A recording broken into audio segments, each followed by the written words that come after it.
Selamat datang di channel Korota Kawatasiono Namaewa, channel yang berisi video-video tentang matematika, tentang YouTube dan juga ASN. Jika kesulitan mencari channel saya, tulis saja Korota KKUROTAK. Nanti langsung mencari channel saya urutan yang ke atas, mungkin paling atas. Di video saya yang ke 1055 ini saya akan membahas mengenai traffic tidak valid. Nah, ini video bagian keempat ya untuk traffic tidak valid. Nah, di video bagian pertama dulu sudah pernah saya bahas ini ya. Traffic tidak valid yang ini di aturan resminya, ini di traffic tidak valid di video Anda, aturan resminya di situ.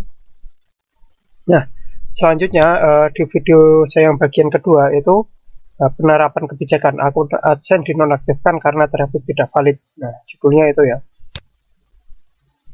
Untuk aturan resmi mengenai traffic tidak valid. Nah, yang ketiga itu definisi traffic tidak valid.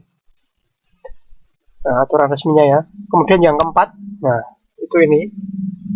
itu penerapan kebijakan ini. Traffic tidak valid dan pelanggaran kebijakan yang paling sering menyebabkan akun ditutup. Nah, judulnya itu. Teman-teman bisa lihat aturan resminya di support.google.com /AdSense/answer /2660562 pagar invalid dan ZP sama dengan. Saya ulang lagi, support.google.com /AdSense/answer /2660562 pagar invalid dan ZP sama dengan. Langsung saja kita baca aturan resminya. Nah, berikutnya akun AdSense mungkin dinonaktifkan karena alasan kebijakan. Di sini ya, jika permohonan AdSense Anda ditolak, kunjungi artikel bantuan untuk mengetahui apa yang harus dilakukan selanjutnya. Seperti itu. Jadi suruh ngeklik ini artikel bantuan. Nah, jika akun AdSense Anda ditangguhkan ya sementara, jadi penangguhan itu sementara, biasanya 30 hari. Karena traffic tidak valid atau pelanggaran kebijakan, kunjungi artikel bantuan. Nah, ini aturannya. Bisa diklik. Terkait penangguhan akun untuk mendapatkan informasi selengkapnya.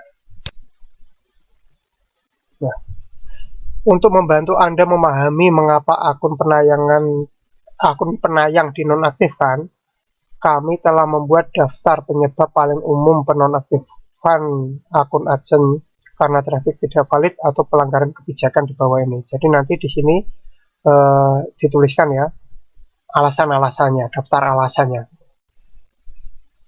Kami berharap informasi ini akan membantu Anda lebih memahami kebijakan kami dan memastikan bahwa akun Anda, yaitu semua situs ya, saluran YouTube dan atau aplikasi Anda tetap mematuhi kebijakan kami. Jadi setelah memahami ini, teman-teman diharapkan patuh pada aturan ini. Perhatikan bahwa ini bukan daftar yang lengkap. Nah, ini contoh-contoh ini ternyata itu bukan lengkap, namun merupakan alasan teratas, jadi alasan paling sering gitu. Untuk informasi selengkapnya lihat kebijakan program AdSense. Selengkapnya suruh cek di sini. Ini ada linknya. Selanjutnya, kami ingin menjaga ekosistem yang kuat bagi pengiklan dan penayang. Jadi pihak YouTube itu ingin ada hubungan baik antara pengiklan dengan penayang gitu, dengan YouTuber, antara pengiklan dengan YouTuber. Jadi YouTuber itu tidak boleh merugikan pengiklan. Jadi pengiklan kan sama-sama menguntungkan lah gitu lah. Sebagai penayang atau YouTuber ya, ini Anda bertanggung jawab untuk mempertahankan inventaris yang bermutu tinggi dan lalu lintas. Lalu lintas ini traffic ya, maksudnya ya. Nah, jika lalu lintas yang kami terima dari penayang melanggar kebijakan dan atau tidak valid, nah ini traffic tidak valid ya, penayang tersebut tidak lagi memenuhi syarat untuk berpartisipasi dalam AdSense atau produk penayang lainnya. Nah, jadi ketika melakukan traffic tidak valid itu dianggap tidak memenuhi syarat. Lalu lintas jenis ini membahayakan pengiklan kami. Juga penayang yang sah karena dapat mengurangi kepercayaan pengiklan di seluruh jaringan. Jadi kalau YouTuber itu melakukan tindakan itu pengiklan kan lama-lama kan ibaratnya kayak komentar gini lah. Saya masang iklan biar ditonton orang banyak. Kenapa yang nonton cuma YouTubernya? Nah, ibaratnya kayak gitu. Jadi harapan dari pengiklan itu ditonton di umum gitu, orang awam gitu. Karena biasanya iklan itu kan memasarkan sesuatu. Selanjutnya, alasan umum akun AdSense dinonaktifkan karena traffic tidak valid.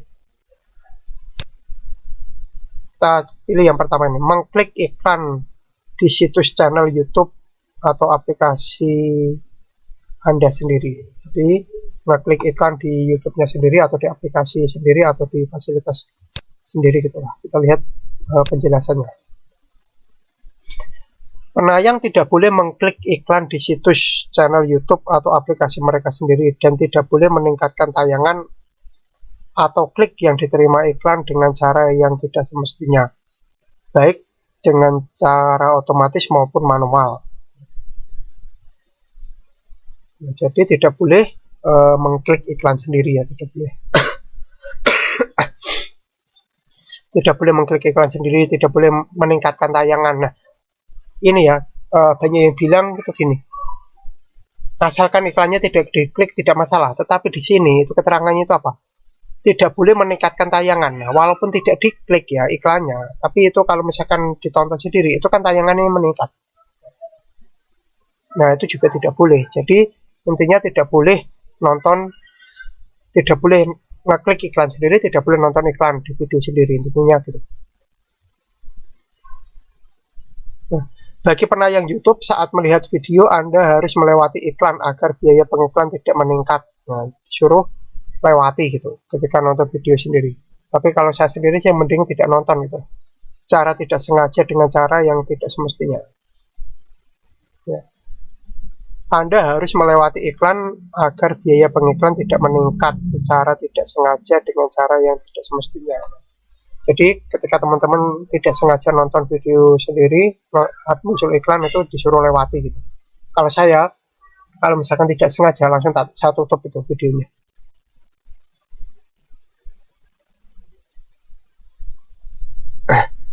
Jika ingin mendapatkan informasi selengkapnya tentang salah satu pengiklan yang tampil di situs Anda, ketikkan langsung URL iklan pada kolom URL browser. Jika ingin mendapatkan informasi selengkapnya tentang salah satu pengiklan yang tampil di situs Anda. Oh, jadi kalau ingin tahu ya pengiklan yang apa namanya? Yang tampil ya, yang mengiklankan di video-video saya, itu disuruh ketika langsung URL iklan pada kolom URL browser. Nah, ini saya sendiri juga belum tahu ini caranya pastinya gimana, ini belum tahu ini. Malah saya baru tahu ini ada kalimat ini. Untuk penayang AdMob, gunakan iklan percobaan tersedia ini ya, untuk menghindari klik tidak valid pada aplikasi Anda. Seperti itu. Kita lihat alasan yang kedua ya. Satu atau beberapa pengguna berulang kali mengklik iklan pada situs channel YouTube atau aplikasi Anda. Nah, ini. Jadi ada orang-orang yang satu atau beberapa ya, satu orang apa dua orang apa tiga orang itu yang nonton berulang kali gitu, klik iklan berulang kali. Nah, kita lihat penjelasannya ya. Penayang tidak boleh meningkatkan tayangan atau klik yang diterima iklan secara palsu, baik dengan cara otomatis maupun manual. Ini mencakup uji coba pada iklan aktif. Jadi intinya itu tidak boleh ini ya, tidak boleh meningkatkan tayangan. Jadi tidak boleh tayangan itu biasanya nonton video sendiri. Kalau klik itu iklannya diklik. Nah, itu tidak boleh dilakukan ya, baik secara otomatis maupun manual. Kalau otomatis itu berarti pakai mesin, tidak boleh pakai mesin atau software atau apa gitu. Nah, manual berarti nonton sendiri. Kemudian jangan minta teman, keluarga, rekan kerja Anda atau siapapun untuk mengklik iklan Anda. Kalau saya sendiri sih malah merahasiakan nama channel saya itu di apa namanya, kalau ditanya teman-teman itu malah teman, keluarga atau rekan atau apapun saya diam aja gitu. Malahan saya khawatir juga ini kalau terkena traffic tidak valid kalau mereka nonton.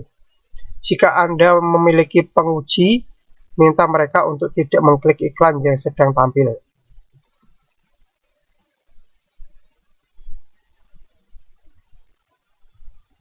Selanjutnya, untuk menguji coba iklan di channel YouTube, lewati iklan agar tidak menggembungkan biaya pengiklan secara tidak sengaja. Gitu. Disuruh uji coba. Kalau saya sih mending menghindari ya. Saya sendiri tidak menghindari nonton video sendiri. Saya balas komentar aja lewat YouTube Studio. Untuk menguji coba iklan pada aplikasi AdMob, gunakan iklan percobaan. Jadi ada iklan percobaan ini untuk menghindari klik tidak valid. Penayang tidak boleh meminta orang lain untuk mengklik iklan mereka. Jadi tidak boleh minta orang lain ya, entah keluarga atau apa. Ini hampir sama dengan kalimat tadi ya, dengan yang kedua ini tadi. Hal ini termasuk meminta pengguna untuk mendukung situs saluran YouTube atau aplikasi Anda, menawarkan hadiah kepada pengguna karena mengklik iklan. Nah, itu tidak boleh. Menjanjikan peningkatan penghasilan bagi pihak ketiga karena aktivitas tersebut. Jadi tidak boleh membayar atau apalah, intinya nanti kalau menawarkan kalau misalkan setelah melakukan pelanggaran ini menawarkan apa-apa gitu, tidak boleh dilakukan. Selanjutnya, alasan yang ketiga, menghasilkan atau menerima traffic otomatis atau bot. Nah, ini biasanya menggunakan software ya. Tayangan atau iklan buatan yang dihasilkan dengan cara otomatis seperti bot atau software yang menipu dilarang. Traffic otomatis dapat dihasilkan oleh penayang atau dapat diterima melalui traffic yang dibeli. Nah, meninjau sumber traffic. Nah, ini jadi tidak boleh pakai software atau aplikasi atau web atau URL atau apa yang dapat meningkatkan itu secara otomatis, itu tidak boleh dilakukan. Meninjau sumber traffic sebelum Anda memutuskan untuk bekerja dengan suatu sumber traffic merupakan hal penting. Jadi kalau ada tawaran-tawaran itu harus hati-hati, karena saya sendiri itu beberapa kali mendapat tawaran gitu untuk melakukan kecurangan, tapi saya tolak karena saya tahu kalau misalkan diterima itu resikonya lebih tinggi, rugi dalam jangka panjang, itu rugi sendiri. Hati-hati dengan program yang memeriksa tautan dalam situs saluran YouTube atau aplikasi Anda, karena program tersebut mungkin juga mengklik tautan iklan.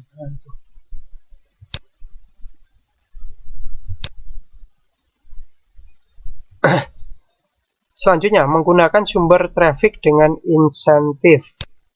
Keterangannya, penayang tidak boleh menggunakan layanan pihak ketiga yang menghasilkan klik atau tayangan seperti program pay to click, pay to short, jelajah otomatis, atau pertukaran klik. Nah, ini tidak boleh dilakukan ya. Ini berarti kerjasama dengan pihak lain untuk melakukan kecurangan, itu tidak boleh dilakukan.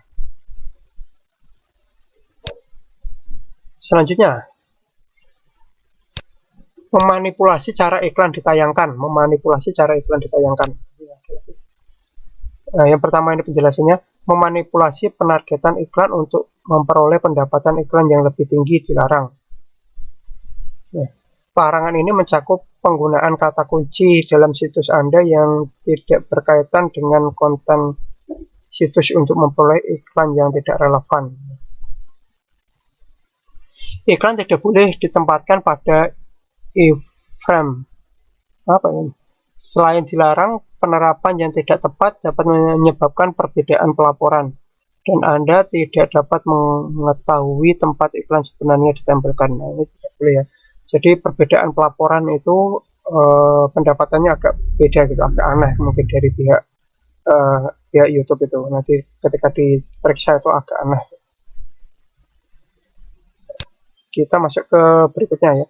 Mendorong pengguna untuk mendukung situs, channel YouTube atau aplikasi Anda melalui interaksi iklan. Nah, ini tidak boleh ya. Jadi ini penjelasannya kita lihat dulu. Penayang tidak boleh meminta orang lain untuk menyegarkan atau mengklik iklan mereka. Jadi kita itu tidak boleh menyuruh orang untuk mengklik iklan kita, itu tidak boleh gitu. Hal ini termasuk meminta pengguna untuk mendukung situs, channel YouTube atau aplikasi Anda, menawarkan reward kepada pengguna. Jadi tidak boleh menawarkan apa-apa untuk keuntungan pribadi gitu, jika menonton atau mengklik iklan. Jadi ibaratnya gini, kalau nonton iklanku nanti tak kasih hadiah apa, nah tidak boleh melakukan itu, intinya tidak boleh ya.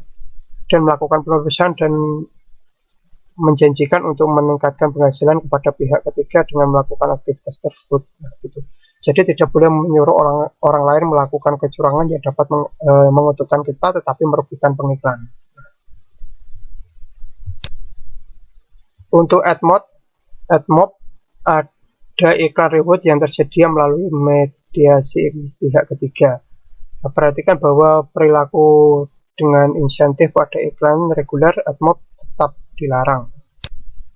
Saya sendiri ini masih belum terlalu paham dengan AdMob ya. Selanjutnya, penempatan iklan yang menipu bagi pengguna atau menyebabkan iklan yang tidak menyebabkan klik yang tidak disengaja. Penempatan iklan yang menipu bagi pengguna. Jadi menipu pengguna, menipu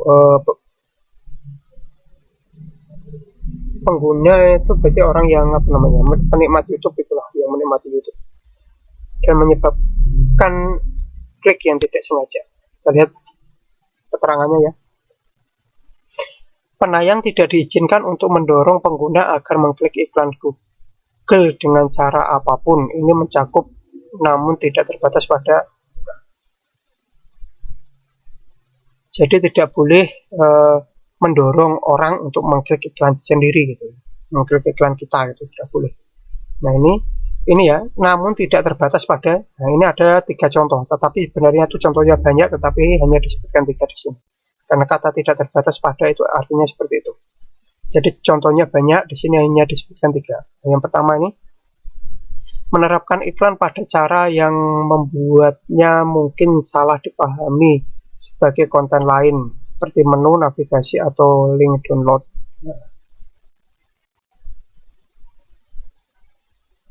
Jadi tidak boleh membuat penonton itu salah paham.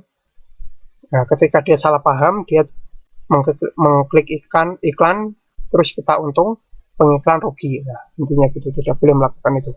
Mengubah ukuran iklan ke ukuran non standar dan tidak terlihat atau sulit dilihat oleh pengguna. Nah, ini tidak boleh ya.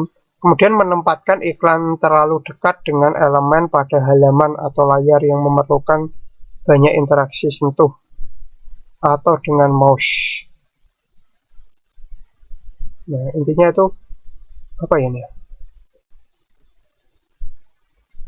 Kayak menghalang-halangi agar iklannya tidak bisa dilewati atau gimana. Tinjau pedoman ya untuk penerapan yang dianggap menipu. Kemudian tinjau kebijakan penempatan iklan untuk mempelajari penerapan iklan yang dianggap menipu. Nah, ini harus diklik ini ini teman-teman bisa baca yang ini gitu. Kemudian baca postingan blog AdSense tentang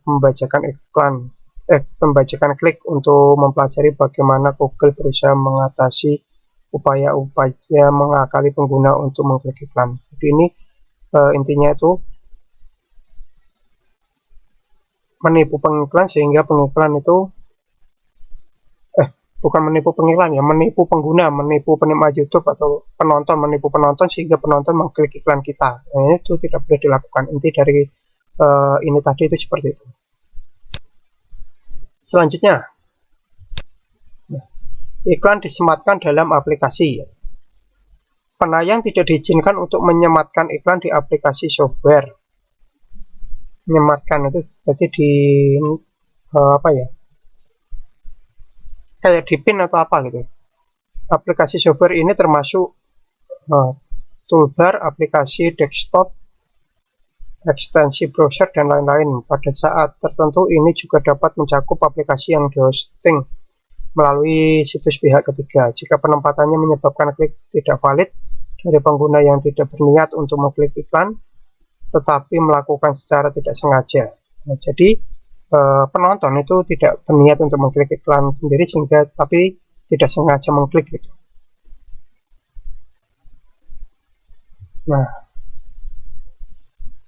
Nah itu merupakan apa namanya ya, pelanggaran nih. Ini berarti orang-orang apa YouTuber yang punya keahlian untuk ngakal-ngakal ini yang bahaya. Nah, penayang yang memilih untuk menayangkan iklan di aplikasi seluler harus melakukannya hanya dengan AdMob SDK. Ada juga AdSense for Video SDK atau AdSense for Game SDK bagi penayang yang menayangkan dalam konten flash atau video. Selanjutnya, jika akun Anda telah dinonaktifkan karena traffic tidak valid, baca akun Anda dinonaktifkan karena traffic tidak valid untuk informasi selengkapnya. Yang ini sudah pernah saya bahas ini ya, akun dinonaktifkan karena traffic tidak valid ini. Ini di video saya yang bagian kedua. Nah ini masih ada, ini aturan lain ya. Alasan umum akun AdSense dinonaktifkan karena alasan kebijakan. Ini beda. Kalau tadi alasannya traffic tidak valid, ini alasannya kebijakan. Tapi karena ini di satu halaman yang sama, ini kita baca saja. Yang pertama, konten pornografi khusus dewasa atau vulgar. Jaringan AdSense dianggap cocok bagi keluarga, yang berarti penayang tidak diizinkan menempatkan iklan Google di situs yang berisi konten pornografi khusus dewasa atau vulgar. Jadi yang dewasa-dewasa itu dilarang di YouTube. Jika situs Anda berisi konten yang tidak nyaman dilihat di tempat kerja atau sengaja bersama anggota keluarga, itu artinya situs tersebut kemungkinan bukan situs yang layak untuk menempatkan iklan Google. Jadi tidak layak ya, kalau ada yang dewasa-dewasa tidak layak dapat iklan. Lihat sejumlah contoh detail tentang konten khusus dewasa yang melanggar kebijakan program AdSense. Ini ada di link itu. Untuk tips, lihat postingan blog menjaga jaringan tetap aman bagi keluarga. Hanya dalam bahasa Inggris tapi ini tulisannya. Kita lihat yang kedua, konten buatan pengguna. Maksudnya apa nih? Kami memahami bahwa terus memantau setiap halaman situs merupakan tantangan tersendiri bagi penayang yang memiliki jaringan situs yang luas. Namun penting untuk diperhatikan bahwa setiap halaman yang berisi kode iklan harus mematuhi kebijakan program kami, baik itu konten Anda maupun konten buatan pengguna. Untuk tips, lihat postingan blog mengenai cara memantau konten buatan pengguna. Ini hanya dalam bentuk bahasa Inggris. Jadi intinya ini apa ya? Setiap halaman yang berisi kode iklan, jadi setiap penayangan iklan itu, misalkan setiap video ya, itu harus patuh pada aturannya. Intinya kayak gitu. Jadi misalkan teman-teman punya 100 video ya, semua video itu harus patuh pada aturannya gitu. Tidak hanya satu saja, itu bisa bahaya tidak patuh. Berikutnya, melanggar pedoman webmaster. Ini apa ya? Pedoman webmaster kami dibagi menjadi 3 bagian, yaitu desain dan konten, teknis, dan kualitas. Nah, jadi ada 3 ini. Desain dan konten, teknis, kualitas. Mengikuti praktek terbaik ini tidak hanya Anda membantu Google menemukan, mengindeks, dan memberi peringatan situs Anda, tetapi pedoman ini juga akan berfungsi memperluas bisnis Anda dan menarik lebih banyak pengunjung dengan membuat situs yang berisi konten yang unik dan berharga.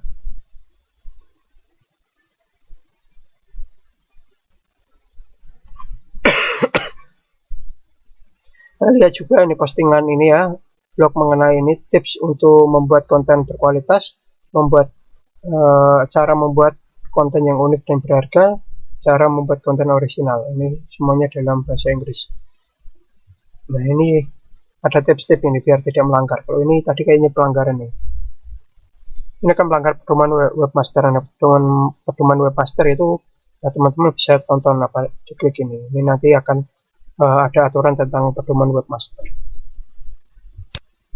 Selanjutnya, penempatan iklan yang menipu. Ini hampir sama dengan tadi ya, mendorong klik iklan, yaitu label yang menyesatkan untuk diklik, perhatian yang tidak wajar, tata letak yang menipu.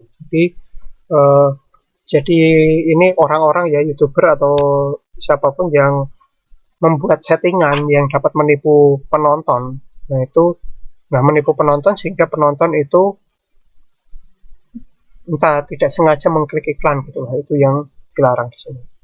Penayang tidak diizinkan untuk mendorong pengguna agar mengklik iklan Google dengan cara apapun. Tidak boleh mendorong orang, tidak boleh menyuruh orang untuk mengklik iklan. Ini mencakup penerapan iklan dengan cara yang membuatnya mungkin salah dipahami sebagai konten di situs lain, seperti menu, navigasi, atau link download. Jadi tidak boleh membuat penonton salah paham sehingga mengklik iklan dan kita untung, pengiklan rugi. Tidak boleh melakukan itu. Untuk informasi selengkapnya lihat postingan blog pengoptimalan penempatan iklan kami. Bisa dilihat. Selanjutnya, pelanggaran hak cipta. Iklan Google tidak boleh tampil di situs dengan konten yang dilindungi Undang-Undang Hak Cipta, kecuali situs memiliki hak hukum yang diperlukan untuk menayangkan atau mengarahkan trafik ke konten tersebut. Beberapa contoh konten berhak cipta dapat mencakup file MP3 dan video, acara televisi, perangkat lunak, komik, serta karya sastra. Saat situs web menampilkan situs web orang lain dalam bingkai atau jendela di situs mereka sendiri, hal ini dianggap sebagai pembingkaian konten. Google melarang penempatan iklan pada halaman tersebut. Nah, intinya hak cipta ya di situ. Menampilkan web orang lain dalam bingkai atau jendela di situs mereka sendiri. Ini dianggap pembingkaian konten. Jadi itu tidak boleh. Gitu. Selanjutnya, ini nanti kalau misalkan teman-teman penjelasan saya ada yang kurang paham bisa tanya ya di kolom komentar. Yang terakhir di sini, konten ilegal. Iklan Google tidak boleh tampil di situs yang mempromosikan atau mengizinkan segala bentuk kegiatan kriminal. Nah, jadi video-video kita itu dilarang ada kriminal. Hal ini mencakup namun tidak terbatas pada tindakan seksual di bawah umur. Tindakan seksual di bawah umur, ini dilarang. Non konsensual atau ilegal, pembuatan dokumen hukum palsu. Nah, ini kan ini kriminal ya, pembuatan dokumen palsu ini, atau penjualan makalah riset atau materi lainnya yang mempromosikan aktivitas menipu. Situs yang menarik traffic ke atau memberikan petunjuk tentang pembuatan replika barang-barang bermerek atau palsu. Ini tindakan-tindakan kriminal yang dilarang. Nah, jika akun Anda telah dinonaktifkan karena alasan kebijakan, baca akun Anda dinonaktifkan karena alasan kebijakan untuk informasi selengkapnya. Ini disuruh baca ini. Nah, hanya sampai di sini ya video saya kali ini. Jika penjelasan saya ada yang kurang bisa dipahami, bisa ditanyakan di kolom komentar. Mungkin saya usahakan akan saya jelaskan agak lebih detail gitu. Kurang lebih demikian. Semoga bermanfaat. Jangan lupa like, subscribe, share, bunyikan lonceng, berikan komentar positif sesuai isu video saya. Tonton juga video-video saya yang lain. Jangan komentar spam, jangan komentar copy paste, jangan komentar dengan link, jangan komentar minta subscribe, jangan komentar minta dikunjungi. Yang paling penting jangan melanggar peraturan YouTube dan jangan mengajak melakukan pelanggaran YouTube. Terima kasih sudah menonton video saya ini sampai selesai.